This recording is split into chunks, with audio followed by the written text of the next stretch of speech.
Well, welcome to It's a Sure Thing with your host, Diane Murray-Clements, the insurance podcast that takes the events of the day and examines the liability behind the headlines. And now, here's your host, Diane Murray-Clements.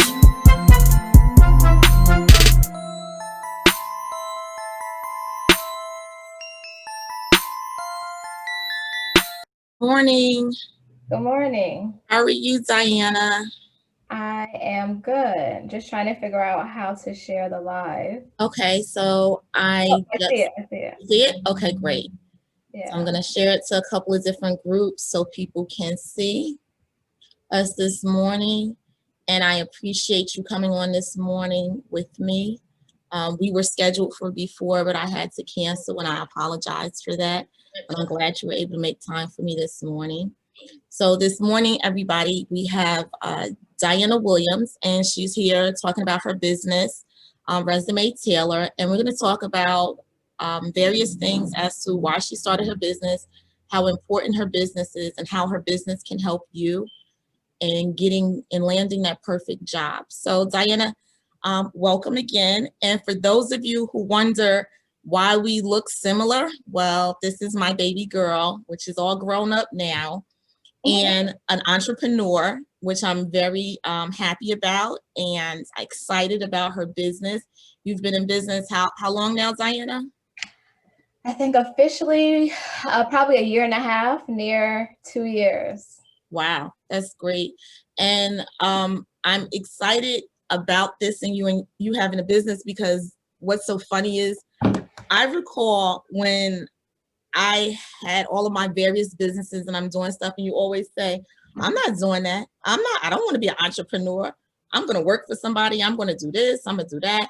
That is not who I am. So tell me, how did you land in this space of saying, oh, I want to be an entrepreneur? What did it for you? Well, it all starts with being the millennial that I am. Working in jobs where I decided I don't want to work there anymore. So I need to find a new job because I still have bills to pay. So for many years, if I am in a job that I'm unhappy with, I just find a new one. And in order to do that, you need to update your resume in order to really reflect the skill sets that you have. And so I was doing that for myself. Then a couple of my other friends also need a resume. So I'm like, I can do it for you. Fine, easy. And I remember talking to you and one of my friends that got a new job from the resume I did for him. And he was like, you should make this a business. And I'm like, I don't know. I don't know if it's worth it. Long story short, made it a business. It has been growing a lot over the past year and a half. I feel like the first year I wasn't as serious about it. I was doing it, helping people here and there, but especially since, COVID-19 and the quarantine, I've kind of been going harder and been able to help more and more people. So that's where we are today. That's great. So tell me, what does your business actually do? How do you help people? So we offer affordable career preparation services. So we can do a resume from scratch or update an existing one. Just make sure that it's ATS friendly, which is the applicant tracking system that many companies use when they get a great influx of applicants. So we can do the resume for you. We can also help you out with a cover letter template, LinkedIn optimizations. Recently, we've also segued into writing bios for different people. We also have different packages where we can help you really identify your transferable skills if you want to leave from one career sector to another to kind of make over your career.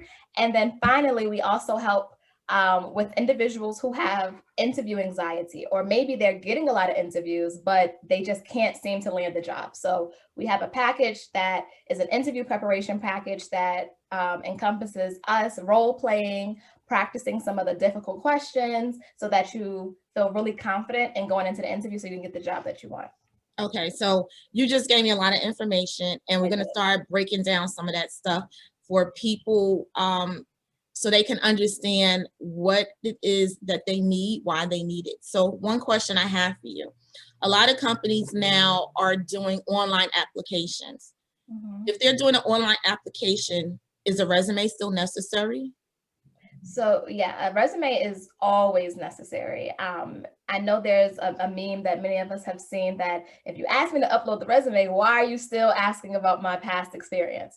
So even in those jobs that want you to fill it out again, they still want to see a comprehensive document of all your work experience. And it also goes to show the type of, person and individual you are. If you're someone who's presenting yourself in a professional light, because you have this official documentation that speaks to your professional experience and your skill sets that you bring. So whether it's a position that calls for an application that you fill out or not, it's always the best route to have a resume go to that you can send out on demand.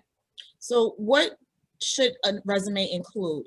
I am of the belief that you should have your educational information on your resume to say, not necessarily the year that you graduated, but to let people know that you may have a degree or you finished a certification class or you associate degree or whatever your educational experiences that applies for the particular job that you're applying for. What are some of the key things that you always encourage your people to include on their resume? And what are some things that are not so necessary? So typically a resume is about 1 page unless you're applying for a high executive position or a director position where it'll probably span about 2 pages. And so when we think about the components that you need in a resume, you want to make sure, like you said, that you have your education. You want to make sure that you have your most recent job experiences and the times that you worked there. You also want to incorporate a skills section. And the skills and the summary section at the top are very important because typically hiring managers only take about 7 seconds to look at resumes. So they're looking for the most important stuff. Do you have the qualifications or not? Yes, it moves on. No, it is disqualified. So that skills section is a kind of a cheat sheet so that hiring managers know that, yes, I have customer service experience, or yes, I'm actually very proficient in Microsoft Office, or I'm bilingual in English and Spanish, which might be an asset to the job. Okay, so on my resume, the last time I did a resume was probably 10 years ago or something like that. No, over 10 years because I've been in business more than 10 years. So the last time I've done the resume is probably 15 years ago. And on my resume, some of the basic things that I would include, and I don't know why I included this, like high school graduate. The high school that I graduated from. Of course, I included my college and said the graduation, not the date, but what I included was the name of the college, the city and state the college was in, and the degree that I received from the college. Is that necessary to go far back to your high school? Because sometimes I'm thinking if I put that high school information on there, I'm kind of dating myself to who's looking at the resumes nowadays, or I'm dating myself and then I'm eliminating myself from that position, because it seems like a lot of employers look at these different things to kind of eliminate older people out of positions that are more qualified. I think maybe because if they're more qualified and they're older, they'll be asking for more money. So what do you say about that when it comes to education? How much should be included? How much should be eliminated? So I think that's a twofold answer. So the first part about what education do you include? If you have a college degree, or if you're currently in college, you should only put that on your resume. Even if, let's say, I'm a sophomore, I'm on my second year of college, and I graduate in 2022, I'm still going to put my college name, my program, and I'm going to put May 2022. That way, when they see that, they know that I'm currently enrolled in this program. I would also put if I had a master's degree or a PhD as well. If you are someone that does not have a college degree, if you have an associate's degree, you should list that. But the only time that you should write the high school that you graduated from is if you have not had an advanced degree. So the idea is that you're presenting your most advanced degree, your education experience, to show whether it's technical skills and certifications, high school, graduate, associates, like I said. The other part of it about the age discrimination, it definitely exists, both for jobs applicants who are older and who are younger. And so some ways that you can reduce the discrimination that comes through your age, if you do put your date recognize that by you not including their date, they might ask you, oh, like I went there too, in just conversation. They can't explicitly ask you your age, but they might dance around it. But you can still keep it off because it's okay. Something else that often ages people is if they include experience that goes so far back. So how far back should you go? So for instance, and we're going to use me as an example because I'm a middle-aged woman and today, yes, for this example only. Usually I'm 25, but for today I'm middle-aged. I'm 40 and I'm trying to figure out what information do I put on the resume that doesn't date me, but makes me look like I'm experienced enough to qualify for the job, but not over-experienced that I would be asking for too much money, because we're in COVID and people are really looking for jobs. So they're more flexible with salaries right now than they might normally be. What do you suggest? So so first, in terms of how far back you should span, your resume really shouldn't go beyond 10 years. Even 10 years, I feel like it's a lot if you're applying for an entry level or managerial level position, because you don't need 10 years of experience, to be in customer service necessarily. So and it's also a matter of, if you've worked similar jobs throughout the years, you don't want to have redundant information, because again, you have 7 seconds to grab their attention. And if they're reading the same things over and over again, they might not be interested in learning more about you. Okay. And so your resume is very much, you can think about it as being prime real estate. You have a certain amount of space that you have to get your most relevant experiences in. If I'm applying for a call center position, I'm not necessarily going to include the time that I worked at Burger King, because it's not going to be directly related. Okay. I mean, yes, you can pull out the customer service that you did, but you might have more relevant experience that might be better, worth your while to put on your resume than just having everything there. Because unfortunately, the average person doesn't care about, all the jobs you worked all your life. Okay. The cover letter is another place that you can get creative and talk about your experiences in the past if it doesn't fit on your resume. Okay, so you touched on something in regards to like restaurant experience. So say I have a restaurant experience, but I don't have a college degree. I have a high school diploma, and I want to elevate myself into an office position, making more money, but in customer service. How do you translate that to make me appealing on a resume to an employer with what I have to offer? All of us have transferable skills in our normal 9 to 5.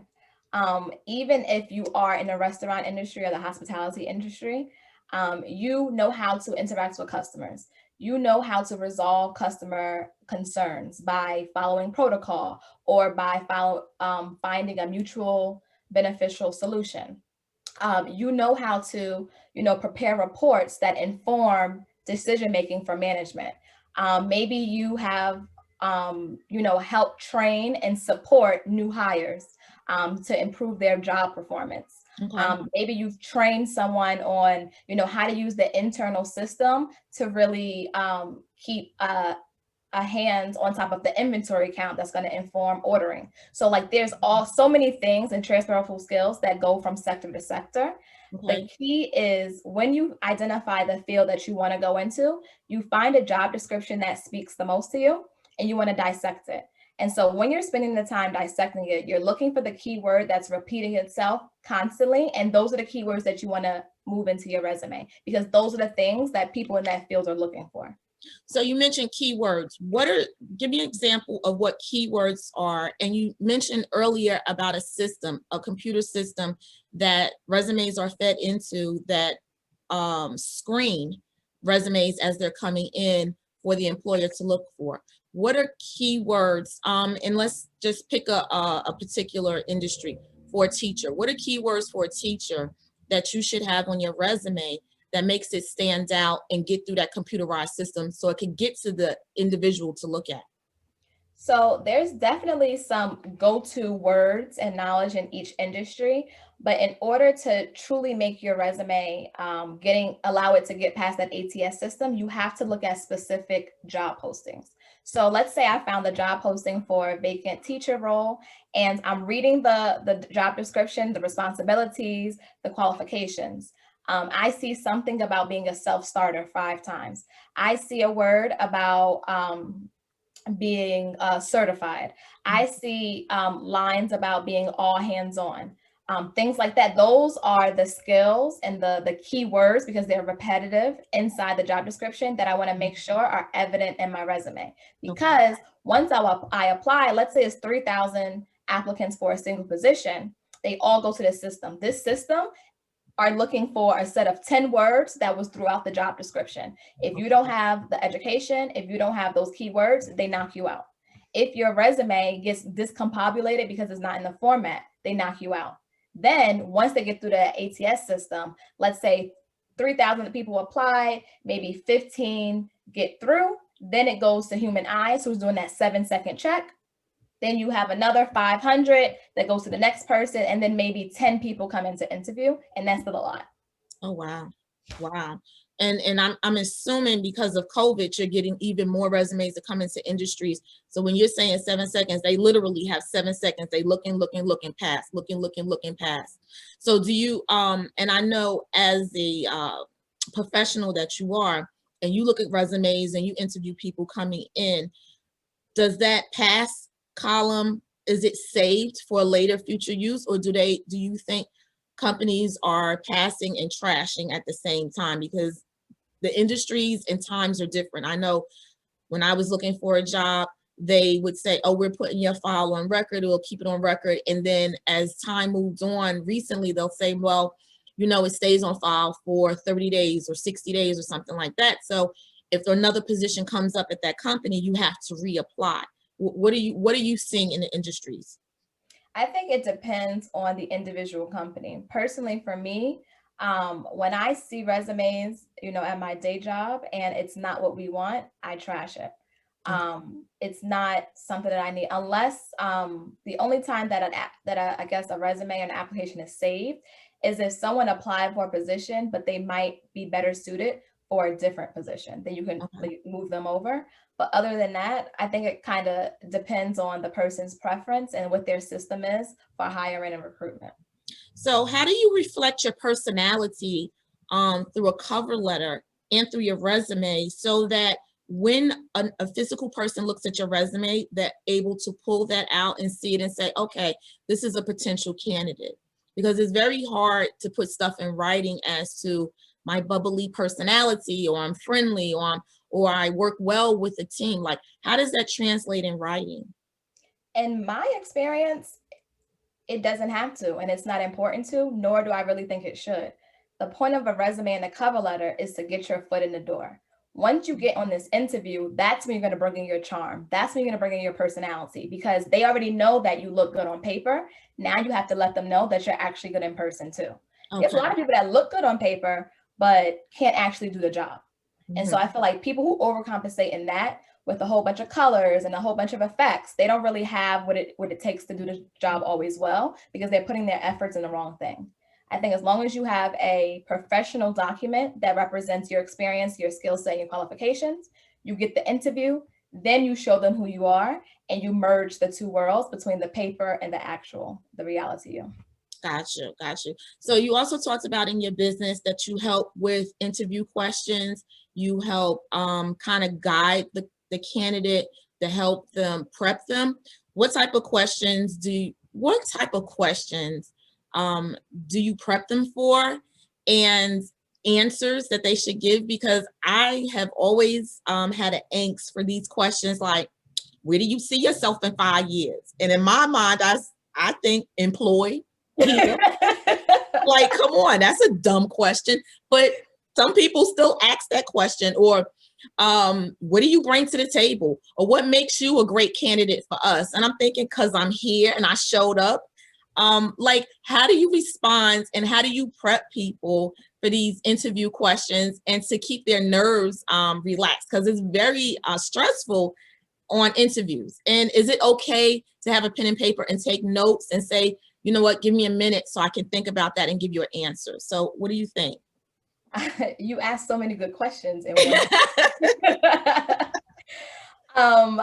So first, how do we prep them? So our interview intervention package, we have this great document that has about 50 of the most common interview questions that you can encounter on an interview. And these are great because it kind of helps you prepare for what you might see. And so we start the process of this package exploring 4 of the most common interview question types. And so when you go on an interview, employers ask you basic information to validate your credentials, what school you went to, what certifications do you have. They also ask you sometimes behavioral questions. Well, give you a scenario to say that, to assess how you analyze problems and how you move forward with them. There's 2 other ones. Experience questions, there are behavioral questions, there are scenario questions, and then there's sometimes nonsense questions. Nonsense questions are always interesting because you can't really prepare for those, and those will sometimes stump you the most. But when you're most prepared with the other question types, your brain is free, so you're not as nervous. And so what we do is you look through a list of 50 questions, you decide which ones are you most nervous about. Sometimes people are nervous about explaining a gap on their resume. They're nervous about what is your biggest weakness, or tell me about a time you received difficult feedback, or tell me about a time that you did not agree with the decision that your manager made. Whatever it is, the questions that you want to talk through, we pick 5 through 10 of them. And we think about what in your experience to answer the question, and then we make it, nice. We put the ribbon on top. So how can you introduce it?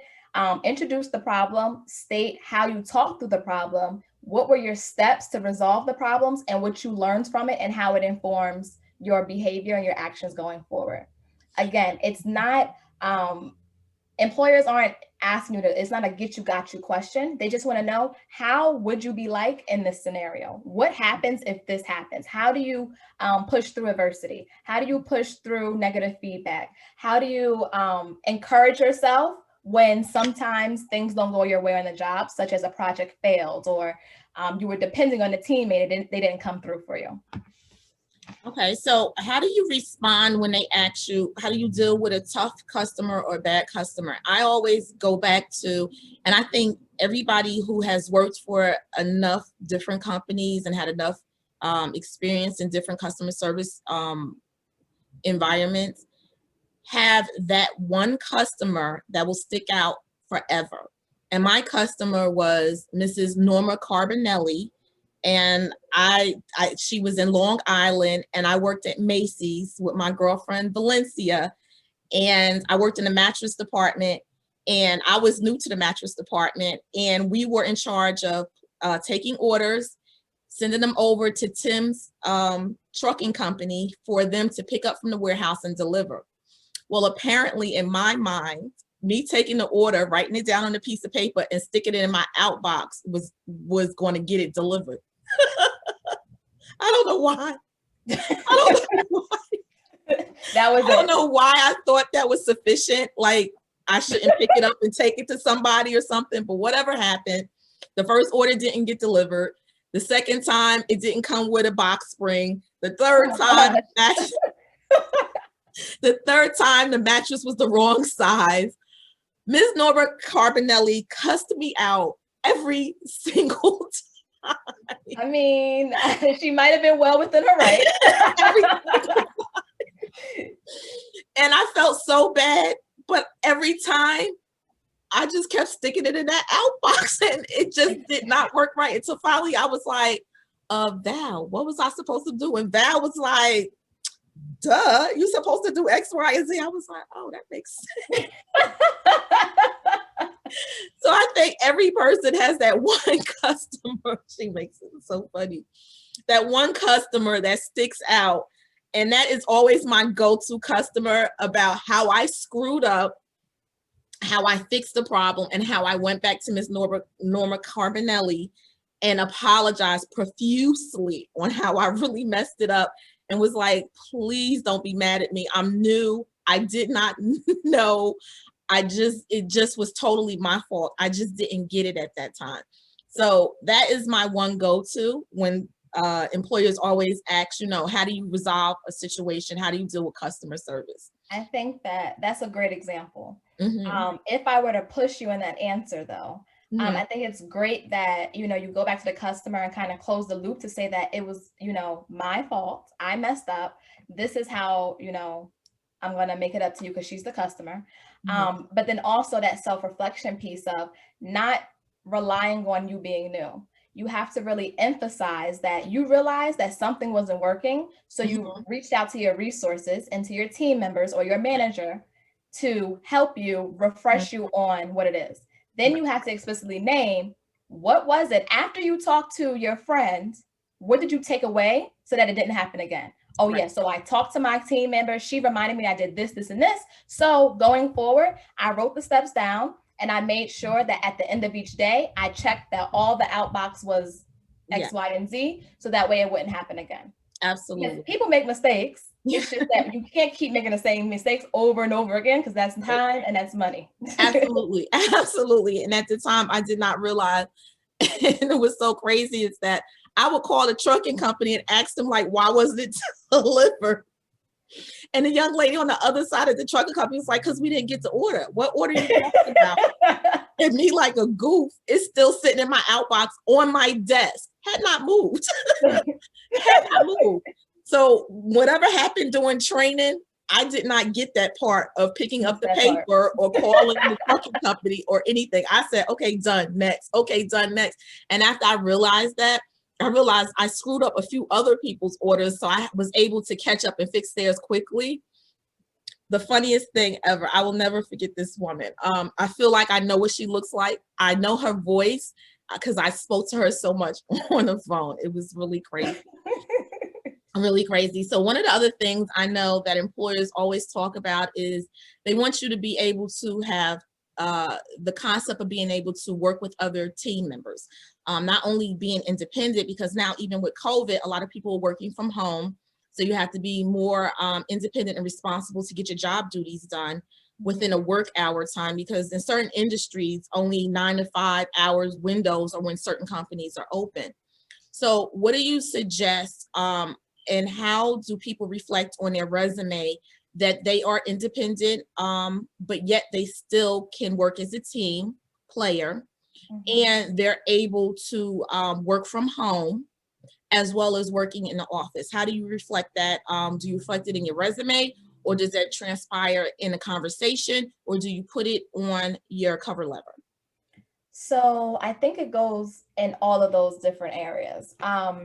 The first thought I have is in the action words that you have on your resume. You should always include powerful action words. Collaborated with, team to X, Y, and Z. And that speaks to the teamwork. Spearheaded X, Y, and Z. That speaks to your being a self-starter and being able to take initiative. Maintain constant communication. That speaks to you ensuring that everyone on the team is all on the same page about the progression of a project or progression towards a deadline. So you have to be intentional about this, the experience that you had, to make sure that those things are coming across, because yes, you do need to collaborate with others. And the big thing about collaboration is communication. So you want to bring that to life in your resume. You want to speak to how you worked with others, maybe to, fundraise over $15,000 for a cause. You can talk about that in your cover letter. Those are just different examples that you can bring both teamwork and a sense of working independently together. When we're thinking about being able to effectively work from home, you want to ensure that they know that you're organized, that you have the ability to establish systems to hold yourself accountable, to maintain productivity, and to, get your work done. And so you think about, go ahead. I have a quick question right there. You said organization. So you know me because I was your mother, and and I'm not going to span around my office so people could see. You sit in the very nice part of the office. I am unorganized, organized person. In my mind, I'm very organized. If you walk in the office, not so organized, but I can put my hand on everything. How do you, and what do you suggest to people who really aren't organized, to get organized? And in my words, to fluff that you really are organized so you can get the job. Because I think employers don't like unorganized people, because that means that you're always running to catch up and you're losing stuff. But how can you get that candidate in that frame of thinking to get them ready and organized for that employer? I think you should think about, how do you write your to-do list? Do you have a mental to-do list? Do you write it down? Is it on a computer? Always start there. If it's in your mental, say that you write it down. You should start writing it down so that you can get things done. And look at it, right? So you want to think about lists, because you want to show that you're able to identify tasks that have to be completed and get them done within a deadline. So if I have a to-do list for the week, I need to get everything done for the week, and maybe I assign different tasks at different days to divide and conquer. You want to talk about filing systems that you might have, whether your email is organized, that you read an email, you put it into the appropriate file folder so that you can refer back to it when you need it. You can talk about, well, if you're not organized, I doubt you're color coding things, but that's something else you can do to just help you stay organized. So if you aren't organized, there are systems that you have in place. You just have to work on being able to articulate it. Just write it down. Then you'll be able to see that, okay, every morning I wake up, I spend the first 10 minutes digesting my email. Then from there, I know what I have to do at the end of the day, the whole day. At the end of the day, I check to make sure it's done. It's done. I go home. Next day, rinse and repeat. So people have systems.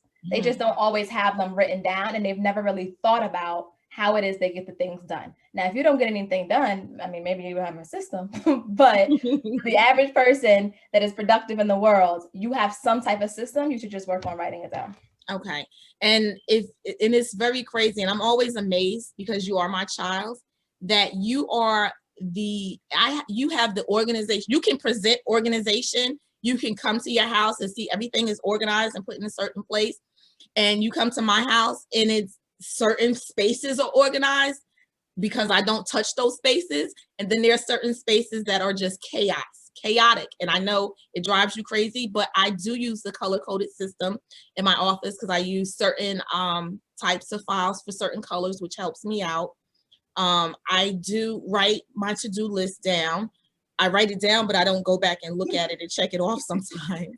Sometimes I have multiple to-do lists, which I'm trying to work on consolidating. And sometimes doing subcategories in my to-do list and saying, this is my business to-do list.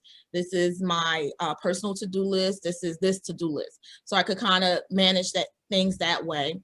And I'm learning to take stuff out of my head and put it on my calendar in my phone with time limits and stuff. I've been doing that lately, which has helped. Like, for instance, I put in reminder times every day for me to read my affirmations, reminder times for me to say, okay, it's 2:00. What's my work check time? Like, basically, where am I at in the work day? Do I need to speed up my day? Have I gotten enough accomplished? Do I need to do more? Now, you also talked about that your business provides LinkedIn updates. Why is LinkedIn important? And what do you do to update it? Because I have a LinkedIn page, and how often should it be updated? Okay, so one more thing about the organization. Okay. I always push people to get organized, because I'm a firm believer in the spaces that you occupy is a direct reflection of what's going on in your mind. And so when you're sitting in chaos, your mind is racing, and you can't fall asleep because you think about all the things you got to do and you don't want to forget, but now you think about it when it's time to go to sleep. Organize it, write it down, and then you can be more peaceful, because you don't have to worry about forgetting anything, because it's there. But okay, that's neither here nor there. Moving on. So thinking about the LinkedIn is great, because it's a great way to be both an active and passive job seeker. And so when we think about active versus passive, active job seekers are people who are actively looking for a new opportunity because they're unemployed, because they're unhappy, XYZ. Passive job seekers are pretty content with their current position and company, but they're open to new opportunities. And if the right one comes, they'll take it. So LinkedIn is great for both of those reasons. LinkedIn is a professional social media platform. it's a way for you to have your professional work history, your resume online so that anyone around the world can see it. Okay. This is helpful because a lot of companies pay hundreds and thousands of dollars into LinkedIn to recruit top talent from around the country and around the world. So it's an easy way for recruiters to find you based off of your skill set and your job history and your certifications that you have. Whereas the resumes, you kind of have to send it out in order for them to find you. The LinkedIn, they just find you. In fact, more often than not, job seekers are looking for jobs on the toilet. So if job seekers are doing it, I'm sure also recruiters are doing it. Easy way, scroll, look at the applicants, look to see experiences, and reach out to them. I know personally for me, recruiters and hiring managers are always inboxing me, wanting to set up a call to talk, wanting to learn more about the experience or figure out how we can work together. Sometimes it's for a job opportunity. Other times they're like, okay, I see that you're happy, but let's stay in contact for future purpose. And when you stay in the same field, you often encounter those people a lot. And so you already have that avenue that you can go down when you're ready to find a new job. That's interesting that you say that, because with LinkedIn, I have a LinkedIn site as well, a page, a LinkedIn account, whatever you may call it. And I get a lot of people that call me, recruiters calling to hire me. And I have to go back to my LinkedIn and say, does this not show that I'm a business owner? Like I'm not looking for a position, but I also like it because as a business owner, it also puts you out there for board positions. So I've had different companies call me looking for people to fill board positions based on the experience that they see on my LinkedIn page. So you're right, it is a great resource if you're looking for a job or not looking for a job, and you're looking for other opportunities for people to find you, because it's kind of open and you have an opportunity to connect and network with other people within your field. And I think that's a great way also to put out fielders to let people know you're looking for a job or a position at a particular company. I know also I've used it as a resource for my business to get into other companies. I would Google that particular company, and I'm a little different because I'm an entrepreneur, so I wouldn't necessarily suggest this for a job seeker, but it could be beneficial. I would stalk people in that company to find a person, to get to the person that I needed to link with, so I could help partnership with my business to move forward. So I think LinkedIn is a great asset. I agree, especially with not the stalking, but checking out people, particular people that let's say you have an interview set up and you have a name. I 100% think that you need to find this person on LinkedIn, because the goal of the interview, again, is to bring your personality across and to form some connections. People hire people that they like. So for me, I'm looking for what commonalities do they have? Are they from New Jersey? Did they go to school in DC? Did they go to my college? Were they in TFA? Are they in a sorority? Are they in a fraternity? Like, what commonality can I have that I'm just going to drop in the interview to show that we are the same? You need to hire me. That's right. I know that's right. And you know, that's funny that you mentioned that. So when you're on an interview and you finally get that in person, now we're doing these Zoom or webcam type interviews, virtual interviews. How do you tell your clients to prep? What should they wear? What kind of background should they have? And once they research and find out who they're interviewing with, what do they sort of name drop to show that relationship, like you just said, that might not necessarily be on their resume or on their cover letter? So when preparing for a virtual interview, it's important first that your technology is working and ready. I am a teacher by trade and I'm on Zoom all day. But still, there's some times where I click on the Zoom button and it doesn't work. So this is not the time that I want it to not be working. So you always want to check to make sure it's good. Make sure you're sitting in appropriate lighting. Make sure your background is not too distracting, that people are all looking in, because I'm always looking in somebody's background to see what is going on. You don't want them to do that. You want them to look, they see nothing, and they move on. And they keep it moving. Exactly. So question with that, how does is my background suitable for a job interview? Yeah, I think it's fine. Okay. It's fine. You don't want to sit in front of something like, so something is like a whatchamacallit, a Ceiling fan. ceiling fan that's spinning. That's distracting to people that's looking at you. Or open window where people are walking past and stuff like that. Especially for our interview, you want to make sure that's closed. Okay. I've seen in interviewing teachers, sometimes, they're threatening their kids, don't say nothing, and the door is closed.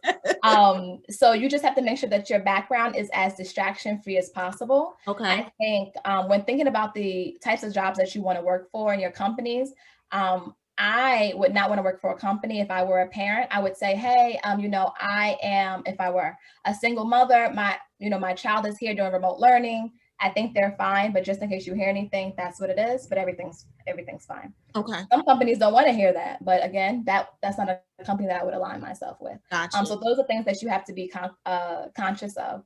Also in virtual interviews, in dress. You want to always dress up. You don't want to seem like you just rolled out of bed or that you have pajamas on. Okay. You can be professional on the top and party on the bottom. I was telling you before we logged on that I don't even have pants on right now. And no one would know because I'm not standing up. So I think that it's important to make sure that you look good. You're dressing for the job that you want. Even if the people on the Zoom are, they're in t-shirts, they have the job. You want the job, so you want to, impress them. Unless it's for a position, and even still, there's some jobs that don't require you to dress up every day. I would still try to be more there. So if you typically wear t-shirts and jeans to work because you're a software engineer, for instance, I would still think about maybe a polo or a button down to still be a little bit more formal so that you're not as casual and chill, especially since sometimes when we're dressed up, we act different compared to if we're in sweats and we're more chill and laid back. Gotcha. That makes a lot of sense. I've heard from some people that they've taken these virtual interviews sitting in the bed, kids running around, making noise in the background, sitting in their car, various different places. And I think what you said is very accurate. And I think if you can't find a quiet space because you have so many other things going on in your house, kids learning, another person working, that in the bathroom with a clean background, not showing the toilet or you sitting on the toilet, but a clean background is good. If you have to sit in a closet or with the closet as your background or a door as your background, something that's very non-distracting, like you just said, professional, something that doesn't actually, and I would also say, and I'm always power to the people. I wouldn't have my power to the people picture in the background. That's a little bit too much because it depends on the type of person that you're bringing. Some people bring that person with them. Okay. And like, I think that we talk about the ideal scenarios to have a soundless, quiet, still environment. Unfortunately, that's not the reality for many people. Right. But the preparation that you take to put into it shows the type of professional that you are and that you're going to bring to the workplace. Things happen. Like, that's how life is. Yeah. But life happens less to people who are prepared for it. That's right. Like sometimes kids run in the background, kids will be kids, but they shouldn't be playing a whole game of tag behind you, tapping you all day. Got you. I totally understand. So another question, and that reminds me of an interview I think a gentleman was doing, and a baby ran into the background, and all you saw was the mother snatch the baby and drag him back out the way, and all in the background. It was so funny, but and it's clear systems were in place, but things happen. Right, exactly. The baby bust through the door and was like, "I'm here." So you can't sorry. No, go ahead. There was something else that you talked about how you like name drop the experience, the comment. I always think about the first question often in all interviews, tell me about yourself. And so that is the prime opportunity. So depending on what I know about the person, I'm going to make sure to bring that into my history. I'm going to say, yes, I'm Diana. I'm from New Jersey and I went to school and I was very active in my sorority there. And then that's when I decided that I wanted to get into teaching. Or so whatever it is, that's the time that you can bring it up shamelessly and it's not weird. Don't say like, oh, I know that you like, macaroni and cheese on Thanksgiving. That's weird. Don't do that. So I have another question for you. So what about people who already have a job and they're looking to get promoted in their job? Should they update their resume? And if so, how do you, like, for instance, and I'll take an example of a driver. So say I'm a truck driver and I want to move into management, or I want to move into dispatch and come off the road. How do I transition my experience of being a truck driver to office experience? And how do I translate that in my resume to show people that, look, I have growth and I'm experienced because I've been working for the company for some time, and now I want to move up. So I want to show that I want to stay with the company and move up and grow. How do you do that with the individual? I just realized we both do this. We asked many questions in one question. Okay, so well, I'm your mother. What do you expect? The first thing is, how do you position yourself for a promotion? Mm-hmm. And so we have this great program that we're partnering with Greenwood Operations, where it's for young professionals to really advance their career and get the promotions and the salary that they want.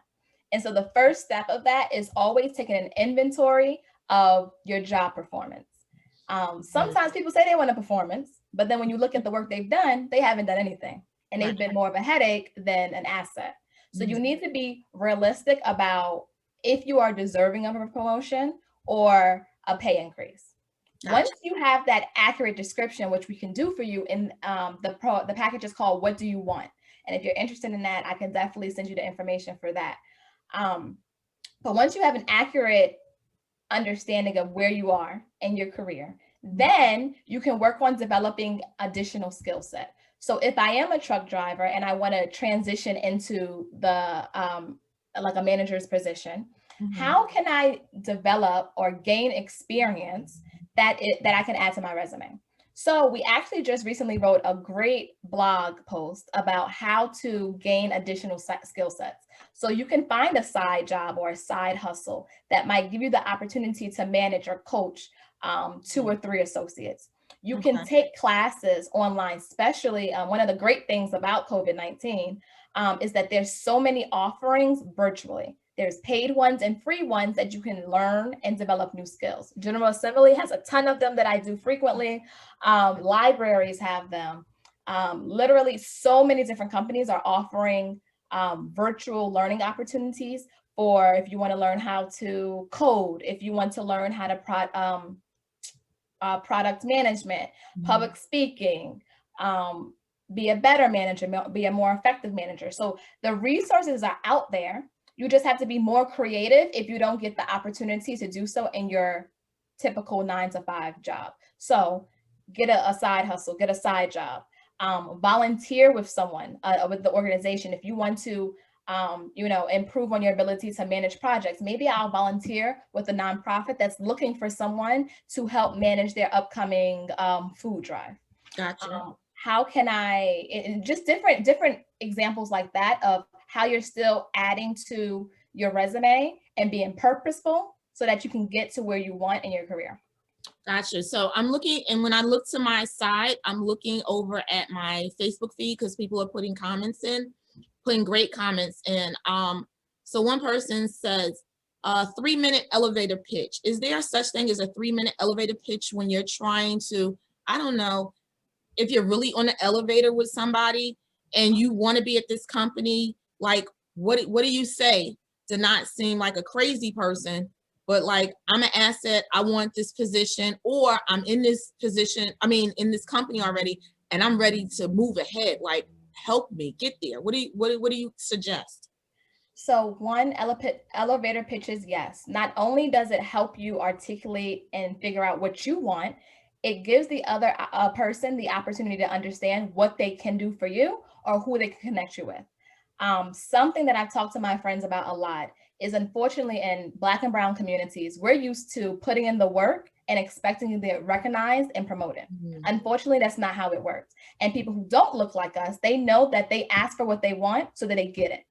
So in order for you to truly see the success that you want in your career, you have to be your strongest advocate. And in order to do so, you need to be able to explicitly articulate your skill sets, your assets, and what you want and what they can do for you. Absolutely.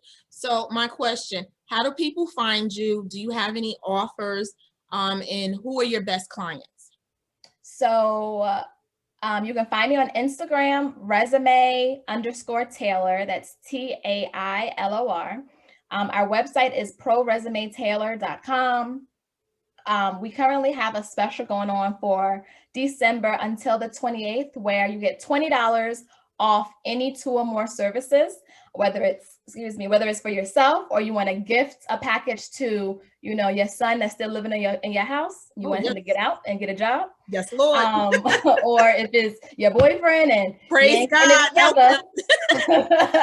This is a way that you can help them out, the gift that keeps giving. So we have those. We have our interview package, interview preparation packages that we're offering. We have the Make My Career Over package that if you want to leave one sector and go to another one, you can do.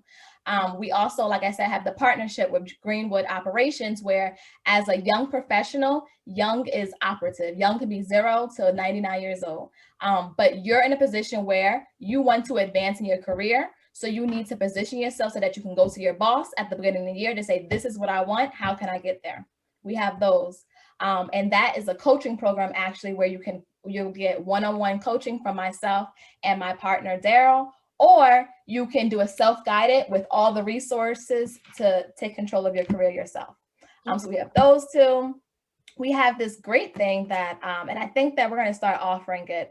It's an assessment to really determine the skill sets, the strengths and the needs that you have and how it dictates and motivates your behavior in both the workplace and in your relationships with people that you work with. And I just recently did it with a client and I sent it to her. And about an hour later, she texted me, she said, oh my goodness, this assessment is telling me about myself. She said, this is so true. She said, and it's so helpful. So that I think is a really good asset, which allowed me to help her think about alternative fields because she wanted to leave the insurance field and transition into operations. What? Insurance is the world. What are you talking about? It's recession proof. Let me tell you, insurance is booming right now. Okay. She was ready for something new. But I think for anyone that just, we have 10-minute consultations, free consultations that we can do to just talk through your experience, your questions, whatever it is that you want.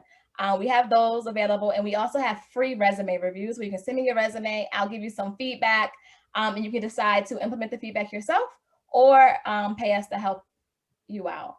Okay. We keep our prices affordable because we don't think that you should have to break the bank to truly, invest in yourself and get what you want, particularly for Black and brown people.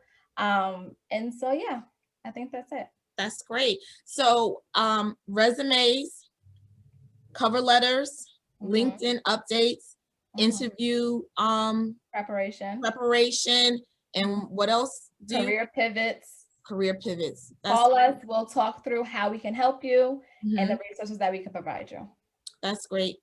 And your client is 0 to 99. Whoever's looking for a new job, whoever's transitioning to another position within their company or looking to pivot into another industry and how to, transfer your services, your skills over to another company.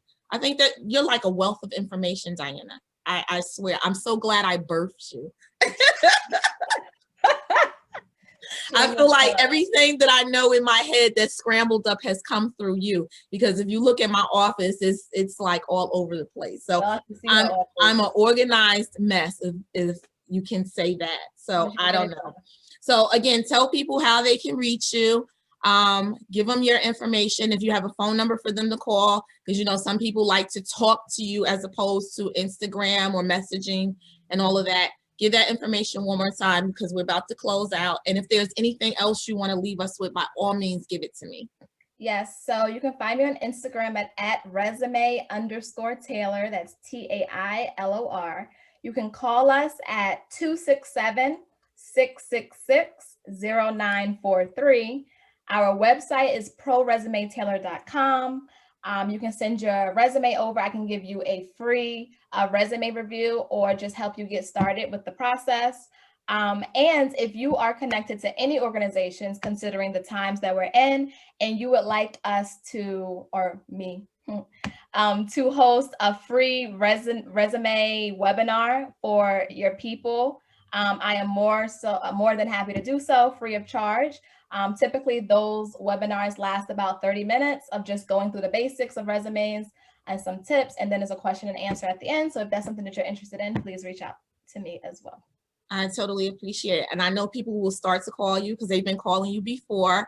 And of course, if you are watching this video, make sure you like and share it, because there's somebody out there who definitely is looking to update their resume, who is looking to get a better job or looking to get a job. Even though we're in COVID and a lot of companies are laying off and letting go, there are many other companies out there that are hiring. They're looking for people, whether they are working from home or working on location. I've talked to other people, they're looking for drivers, they're looking for customer service. I mean, Everything. the teachers, I mean, the industry for education is like overwhelming and crazy. While we have some teachers transitioning out, we need more teachers coming in to help our kids, to elevate our community. So I appreciate you for sharing your information and your business with me. I use my platform to help improve in our community and get the word out about businesses that are out there, Black-owned businesses, because we have to learn to buy Black, support Black, and share Black information, because if we don't get the word out, other people will not do it for us. So again, thank you for being here, sharing your morning with me. I appreciate you. You look beautiful as always. The information was so valuable. This is like free information that people could not get anywhere else but right here with us. So thank you again. Are you looking forward to Christmas? Am I looking forward to Christmas? I guess. You guess. Well, I hope you already got my Christmas gift, because I got something for you under the tree. Oh boy, here we go. Thanks for having me. That's your closing thoughts. Thanks for having me. Bye, Ma. See ya. Toodles. So I appreciate you. Thanks, Manira, Alicia, Che, Eric, Chrisana, Catherine, everybody for listening, Courtney Wicks. I truly appreciate you guys. Make sure you share this video. I'm going to repost it on YouTube, so for people who don't have Facebook have access to it. And it will be posted like in the next couple of minutes. I will be editing out some of my craziness, but if you like the craziness, I will keep it there. So thank you. Have a great day. Be blessed. Again, buy Black, share Black businesses, and help us all grow our communities. Have a great day. Thank you, Diana. Thank you. Bye. Bye.